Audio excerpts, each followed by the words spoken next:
Scuffy the Tugboat. Scuffy was sad, Scuffy was cross. Scuffy sniffed his blue smokestack. A toy store is no place for a red-painted tugboat, said Scuffy, and he sniffed his blue smokestack again. I was meant for bigger things. Perhaps you would not be cross if you went sailing, said the man with the polka dot tie who owned the shop. So one night he took Scuffy home to his little boy. He filled the bathtub with water. Sail, little tugboat, the little boy said. I won't sail on a bathtub, said Scuffy. A tub is no place for a red-painted tugboat. I was meant for bigger things. The next day the man with the polka dot tie and his little boy carried Scuffy to a laughing brook that started high in the hills. Sail, little tugboat, said the man with the polka dot tie.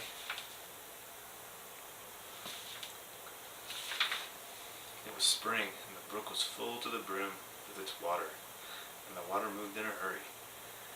As all things move in a hurry when it is spring, Scuffy was in a hurry too.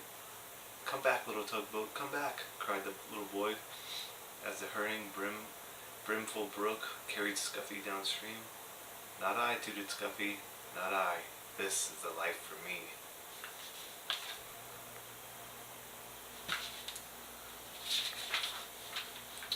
All that day Scuffy sailed along the brook, past the meadows filled with cowslips, past the women washing clothes on the bank, past the little woods filled with violets.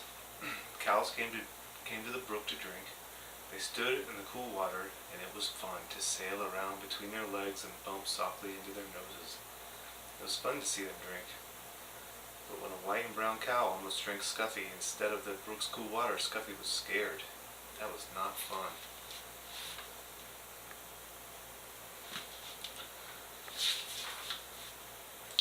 Night came, and with it the moon.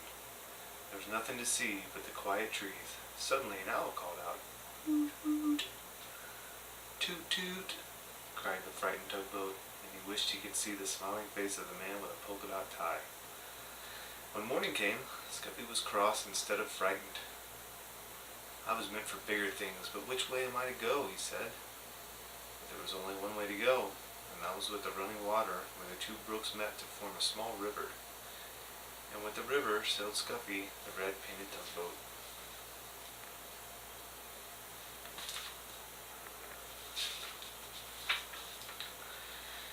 He was proud when he sailed past villages. People built villages at the edge of my river, said Scuffy, and he straightened his blue smokestack. Once Scuffy's river joined a small one, jammed with logs. Here were men in heavy jackets and great boots walking about on the floating logs, trying to pry them free. "Toot, toot, let me through," demanded Scuffy. The men paid no attention to him. They pushed the logs apart so they would drift with the river to the sawmill in the town. Scuffy bumped along with the jostling logs. "Ouch!" he cried as two logs bumped together.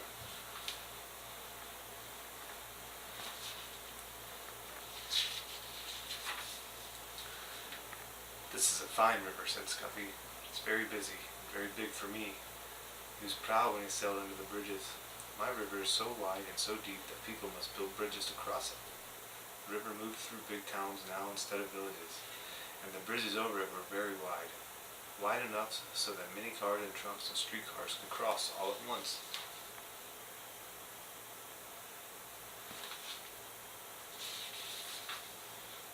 The river got deeper and deeper. Scuffy did not have to tuck up his bottom. The river moved faster and faster. "I feel like a train instead of a tugboat," said Scuffy as he hurried along. He was proud when he passed the old sawmill with its water wheel. But high in the hills and mountains the winter snow melted. Water filled the brooks and rushed from there into the small rivers. Faster and faster it flowed to the great river where Scuffy sailed. "There is too much water in this river," said Scuffy as he pitched and tossed on the waves. "Soon it will splash over the top, and what a flood there will be." Soon great armies of men came to save the fields and towns from the rushing water.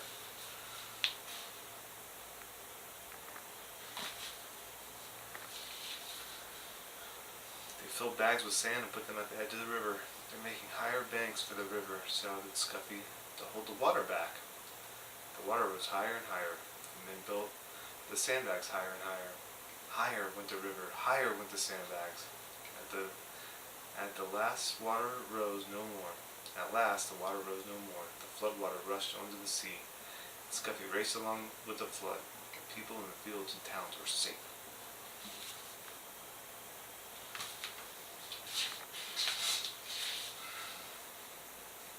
On went the river to the sea. At last Scuffy sailed into a big city. Here the river widened, and all about were docks and wharves. Oh, it was a busy place and a noisy place. The cranes groaned as they swung the cargoes into great ships. The porters shouted as they carried suitcases and boxes on board. Horses stamped and trucked.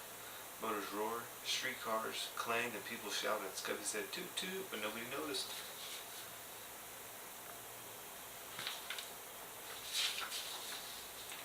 "Oh, oh," cried Scuffy when he saw the sea. "There's no beginning and there is no end to the sea. I wish I could find the man with a polka dot tie and his little boy." Just as the little red painted tugboat sailed past the last piece of land, a hand reached out and picked him up. And there was the man with the polka dot tie, with his little boy beside him.